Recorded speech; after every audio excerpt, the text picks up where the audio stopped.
Congratulations, you've reached 40. A new life awaits. If you're not serious about this, hang up. But if you continue, there's no way back. Leave your message after the beep. Toodles! I've waited my whole life for this moment. 40 is just the beginning. It's scary, but exciting. I thought I would have everything figured out by now. This is the life I wanted, I think. I am Adedayo, and this is 40s Speak. Based on the work that I do, I've seen a lot of similarities between men and women. Anxiety, you're talking about, for example, men feel anxious, women feel anxious. The way it is expressed is the different thing. You'll see a man literally crying in my coaching session, and some tough guy, that everybody will think is tough, but at times we underestimate our success, but we overestimate our failure. We only think about the things we have not done yet. One of the things we have done is we are alive. You can be a superstar and have zero identity, and you derive your identity from your stardom. You can be a Christian or a Muslim and you derive your identity from the religion. We put ourselves in those boxes. Those boxes are not bad when people are defining us that way. The boxes becomes only bad when we limit ourselves into that place. So you hear a lot of times say, think outside the box. Time is such a gift and a challenge, and a common thread that cuts across both male and female as time flies is anxiety. Sometimes we lose sight of the victories we've won up to this point. Rather, we sulk, blame, and live in regrets. In this episode, I'll be speaking to Dr. Abiola Salami, fondly called Dr. Champ, a world-class performance strategist, author, and founder of the Peak Performers Africa. He's a top-class career coach to professionals, entrepreneurs, and politicians. In his years of working with people from different climes and experiences, Abiola has found that every day comes with its challenges, and so does every age. He believes that life is in layers, and no matter where we start, we can always get to where we want to be.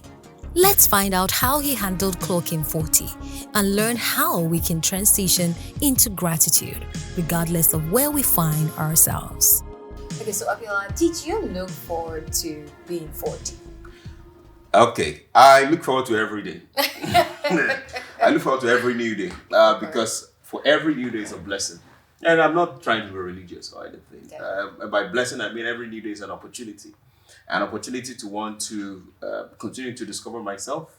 Another opportunity to add value to people.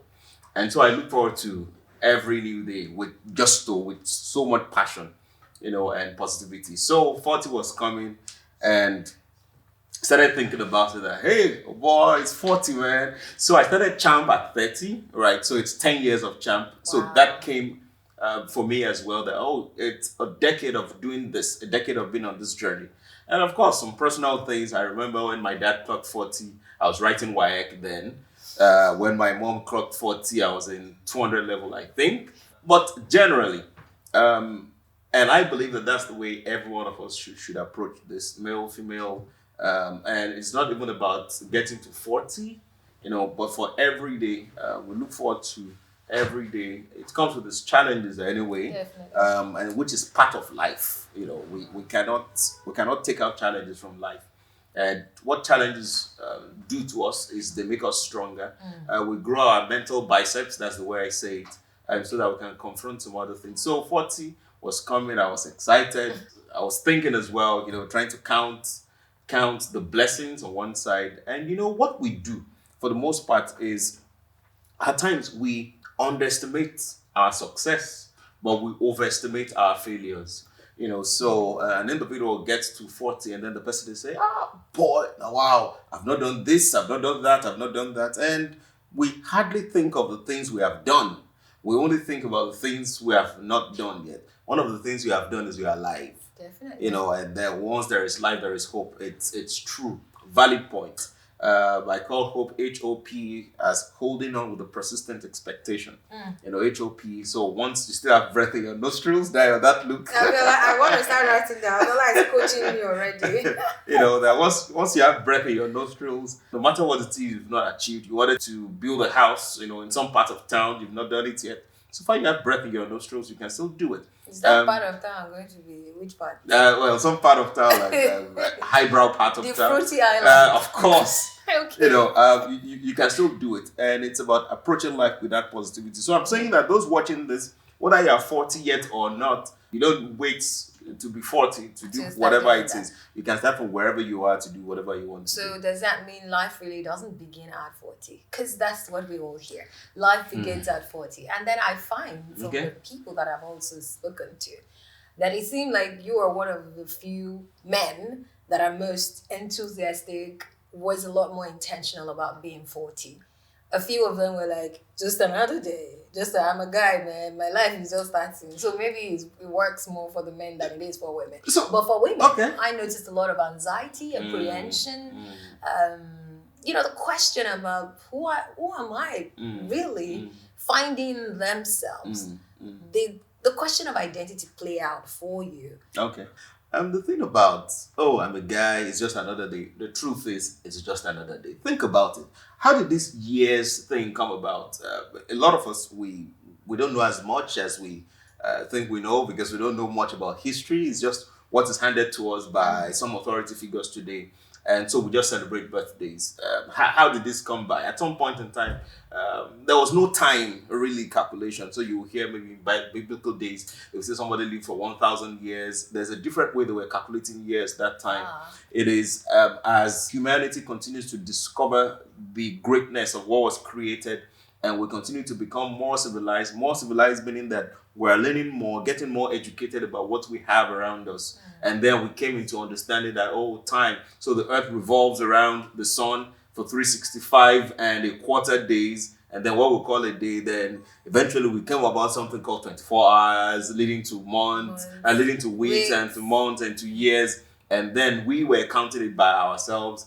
And then, so we can say somebody's a year old or 40 years old. And from the way we were created, it's just blank. It's just there. You know, so some people have walked this face of earth. They did not know they were 2 years old. They did not know they were 50 years old. They just knew that they were alive and well. But it's important to count the number of days. Yes, and it's great to count the number of days. And what I'm saying with that is that, yes, it is just another time. But not just seeing time as just another time, seeing how we can capture time and make the best use of moments. You know, so it's not just that, now I'm 40, it's just another day. It's about how well can I capture the moment and how well can I live a fulfilled life with the gift, the opportunity that I have, which is the breath in our nostrils. I think the conversation on anxiety is not limited to women. It's about people. And based on the work that I do, I've seen some different things. You know, we like to draw a straight line between men and women and say men are like this, women are like that. The performance strategies that I get to coach people. Based on the work that I do, I've seen a lot of similarities between men and women. Like anxiety you're talking about, for example, men feel anxious, women feel anxious. It's about the expression of the anxiety that may be different. So a group of ladies will get together, they will talk about their children and their husbands and all of that. A group of men may get together, they will not talk about their wives, they may talk about their children, bragging about the children, but doesn't mean that everybody doesn't have the same thing touching them. The way it is expressed is the different thing. You will see a man literally crying in my coaching session, and some tough guy, that everybody will think is tough, but not that the person is all that always tough. It's just the person has found a way to cope with life in public. And then when the person is in a trusting situation, is with someone he can trust, and then the person can let go. Be vulnerable. Be vulnerable. Thank you for that word. The person can be vulnerable. So anxiety is real, and identity is another thing you talked about. Yes. For me as a person, since my childhood, I've always been asking myself questions. The question I can't find answer to in the pages of books, I ask people around me. My dad, God bless his soul, I lost him when I was 19, so that was 21 years ago. He's one of the people I used to bounce, ask all my questions. And my question is trying to understand life, trying to understand my place in this world, trying to understand why this is that, trying to understand why those who are older than me, why some people behave the way they behave that I don't want to ever be like, why some people behave some other ways that they probably don't even have control. They're not even intentional about the way they live. They just know the days are counting, the years are counting. They are getting the jobs, they are getting promotion, they are making money, but they're still not living an intentional life. And identity is critical because you can be a superstar and have zero identity. And you derive your identity from your stardom. You can be a Christian or a Muslim and you derive your identity from the religion. You can be male or female, and then because of all the movements all around, you define yourself as a female or as a male. Your dad or parents may be rich, and then you can define yourself by their wealth. Depending on where you've come from, maybe your ethnicity or your tribe, maybe there's a way to describe people there. Say, Yorubas are these, Igbos are that, Benis are that, Hausas are that, Chinese people are that. And then you derive your identity from that. But the core of who we are is actually none of those things. Those are things human beings have created to put us in different boxes. And by boxes, I don't mean limitation. I mean the way to categorize demography for easy identification. Now, the way people identify me doesn't have to be my identity. Definitely. And a lot of times we put ourselves in those boxes. Those boxes are not bad when people are defining us that way. The boxes becomes only bad when we limit ourselves into that place. So you hear a lot of times say, think outside the box. So if you're alive today, you're meant to be a global individual. You're not a local champion. And that's not just about words that we're speaking. Everything we have around us says it. You're on social media, for example. The social media space is not just a space for Nigerians or Africans. It's for everybody in the world. And so seeking your identity about who you are, the core of who you are, is that person on the inside. Every theory, every theology has said it, that human beings were tripartite, that we have spirit, soul, and body. Some people will say you have the inner person and then the outer person. The outer person or the body is the physical, suit that we can all see. So you are tall, you are short, you are dark, you are fair, you're beautiful, everybody's beautiful.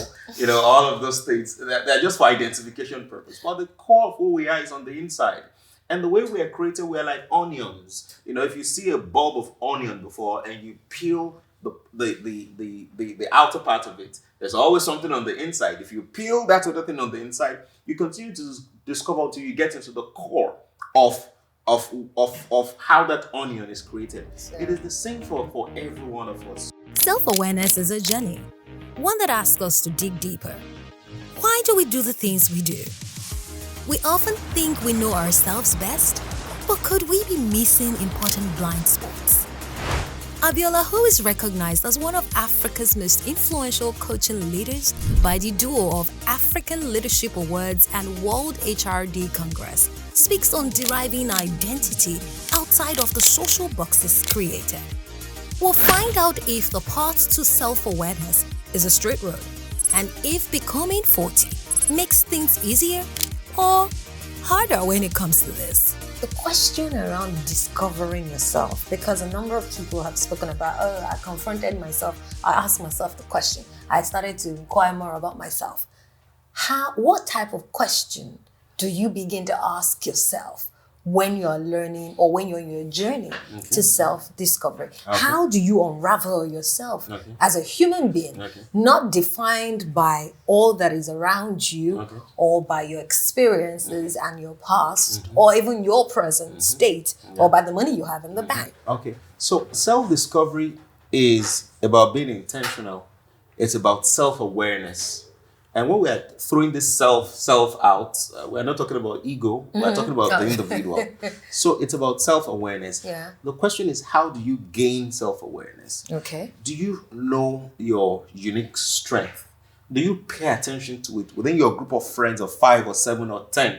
There's something unique, there's something different about you. And it's not just about your looks, it's not just about how you talk. There's some talents that you have. And the talent is not only that you can sing, or you can act, or you can draw. But that's not all about talent. Yours could be that in a space, or whenever you're in a space, you just want it arranged, right? It doesn't mean that you have any psychological issue. It's just that you just prefer for things to be arranged appropriately. Yeah. You know, so yours may be having a commitment to excellence. You know, anything mediocrity, you find yourself falling sick when you're around mediocre thoughts or anything mediocrity. You know, these things are unique strengths that we should pay attention to. A lot of people don't pay attention to their strengths. Even if you ask somebody, who are you? They'll start to talk about their name, What they their do, ethnicity, what they exactly. do. Right? But we all have unique strengths. How do you then define who you are? So in defining who you are, it's being conscious about self-awareness, about knowing your unique strengths. Those strengths in terms of crafts that you can do. Those strengths in terms of behavioral tendencies. For some of us, you find yourself always wanting to state things the way they are, not wanting to cut corners. Not because somebody has told you that's the right way to do it or that's the wrong way to do it. You just find yourself that way. For some people, they are good with numbers. You're a numeric person. No matter the problem they bring to you, so far it is numbers, you can crunch the numbers. For some people, the only time they like numbers if you put a dollar sign or a dollar sign in front of it. You know, it doesn't make you less of a person or more of a person. It's just about being conscious about these things that the good God Almighty has graciously bestowed on you. And every one of us coming to the world, we have those things. Now, speaking of self-awareness, which is being conscious of ourselves and knowing ourselves better, there's a theory developed by some two psychologists. They call it the Johari window, right? The Johari window. So it had four windows. The first part they call the open area. That my open area, your open area, is about the things you know about yourself and other people know about you. Their argument is that we should increase our open area, which is we should gain more self-awareness, which is the things that people know about us should be more, and the things we know about ourselves should be more. Both of them being in open area. The second part is the blind spot. The blind spot is the things you don't know about yourself that other people know about you. Every one of us will have blind spots, which is why, ladies, you're a lady, which is why you use mirrors, because there are things you cannot just see by yourself sitting alone. Then you have a mirror in front of you, and then when you check it, you know how to arrange yourself, you know, left, right, and in case you've eaten something before, then you just to ensure that there's no strand of whatever it is that may disfigure, you know, the way your dentition looks, you take it out. That is why we use a mirror. So we have that blind spot, everyone, which is the things that other people know about you, but you don't know about yourself. There are skills, there are talents, there are abilities that you cannot see that you possess, that other people can see. And what we need to do is, what we need to be conscious of is that if you are at least 20 and you're watching this, people have given you feedback before. But what happens to us is most times we are closed to the feedback. You know, we just want to retain what we think about ourselves and we go with it. But when people tell us, you are not the best judge of your behavior, of your abilities, other people that are observing you can see you better and they can give you feedback, right? And when they give you feedback, what you need to do is to listen, be open to it, thank them. If you don't understand it, ask them to tell you maybe scenarios through which they can help you understand it better. That, I like the way you talk. I say, thank you very much. What exactly do you like about it?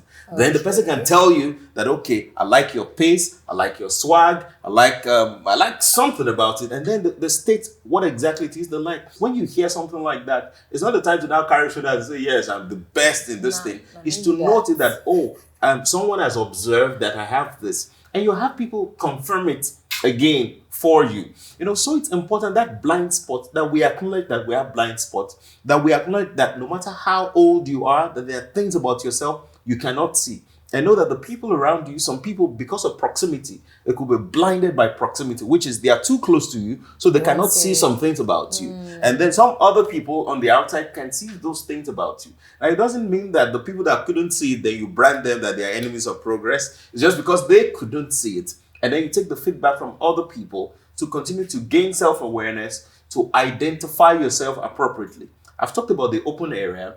I've talked about the blind spot. The third area is the hidden area. The hidden area, there are things that only you know about yourself, but other people don't know about you. A lot of people like to keep secrets. It is okay to keep secrets. And the reason we keep some of these secrets is we think that the people around us that we may share it with may hurt us, you know, with the information they have. But the truth is, let us know that it's not everybody that is your village people.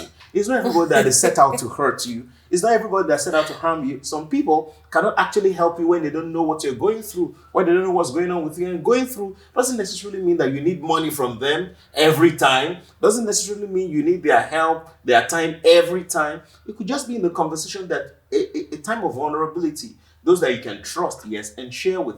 And you realize that sharing this with them can even help you to gain more insight about yourself. Remember, what we are discussing is, how do I have my identity? How do I define myself? And I'm saying that the beginning of self-identification is self-awareness, knowing myself.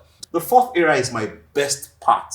It is called the unknown area. It is the place of potential. Unknown, the things you don't know about yourself and other people don't know about you. How do you figure that out? It's a place of potential. And how do you figure that out? It is by opening up yourself, to adventure, right? And I will say something about myself. Now today, one of my skills is my ability to communicate effectively. And it was an unknown area for me in my primary school days, but I just had something. I don't know what that thing is. Some people will say it's the Holy Spirit, but I had not started going to church that time, and from our definition, understanding of Holy Spirit, say you have to be born again, and then the Spirit will touch you and all that. Okay. Anyway, so just something. I'm in a class, and then a question is asked: who can do this? Who can answer this? Somehow, I just see my hand go up. The hand is up, and then the teacher calls me to the front, and then of course I will drag my feet. I will be nervous, go there in front, and then I'll be talking. My voice will be shaking, and then after I finish delivering it, everybody will clap for me. That made sense. I will go back to my seat. I'll still be feeling nervous.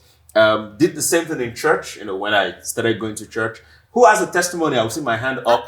The hand is up. I'll just be wondering what's going on, and then I'll go to the front. Now, it was an unknown area that I could communicate.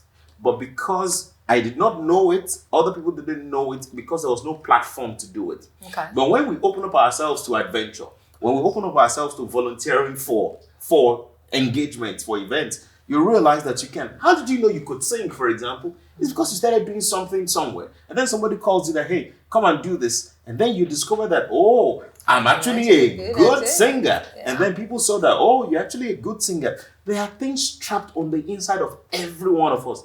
Everybody watching now, there are things, there are blessings, there are giftings trapped on the inside of us. But the reason we've not brought those things out is perhaps there's no platform. Nobody has called you. And so when they don't call you, call yourself.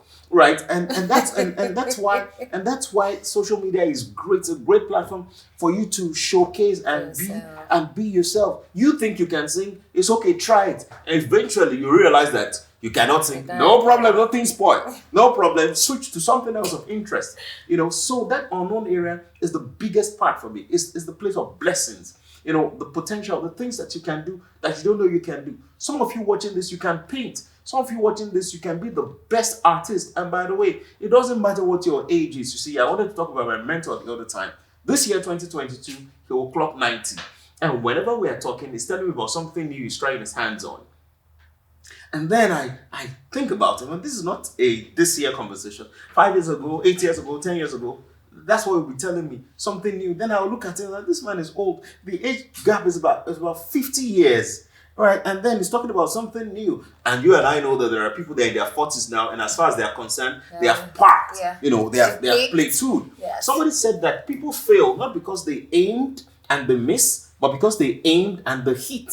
That we failed, not because we attempted to do something and we did not achieve it. We failed because we attempted to do something and we achieved it. And because you achieve it, you now think that, that's the best, that you can be. And then everybody's celebrating you there. And then you think that is the peak of your performance. But there's still more. Some people, because you are 45 or 46, and then you have your child is getting married, or now you have a grandchild, then you now think you are old. And then it's just a state of mind. There is still more you can achieve. So I want to ask you a question, even as we begin to round up. I know you were named as one of the top 100 most influential persons of African descent. Yes. And I know that you have earned so many awards here and there. You have met incredible people. I think you were also part of the one with the American consulate, the leadership. Yes.